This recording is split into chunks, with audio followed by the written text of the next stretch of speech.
If you think I'm looking I grew up in queer, Glen Rock, actually I out in a wish little you area could called see Styx outside of that Glen old Rock, day and went we to spent Susquehannock High all School. And week. my wife and I got married in '98, and in 2003 we decided we wanted to move to Nashville. I grew up around here playing bluegrass, and always wanted to move to Nashville and do that. So we did, and got to play with some really great acts down there, and play with Patty Loveless and Buddy Jewell and the Isaacs and Larry Sparks and different bluegrass and country acts in Nashville, and got to do studio work. We had kids at that point, so I really wanted to come home and not be gone as much as I used to. And so had my own studio at home, just sort of like this studio here, and I could do all my work remotely. So once I got to that point that I could just play on people's albums in Australia and stuff like that, just from the comfort of my home studio, then I was like, well, I can do that back home in Glen Rock and be close to my parents, and the kids could be close to their grandparents. We were in Nashville from 2003 to 2015, so we've been back about 4 years. Came back and recorded my album Southern Skies in 2018, and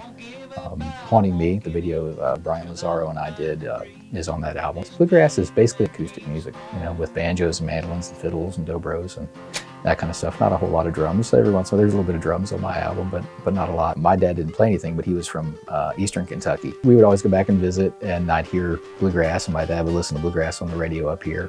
And I think that's where my love for bluegrass and old country music came from. I'm going to do a new album that's going to be out probably in the springtime. Of all songs I got to write, I was blessed to write songs with a guy named Tom T. Hall down in Nashville, who was a famous country writer and singer back in the 70s, and his wife, Miss Dixie Hall. And so I did a whole album of songs that we wrote together.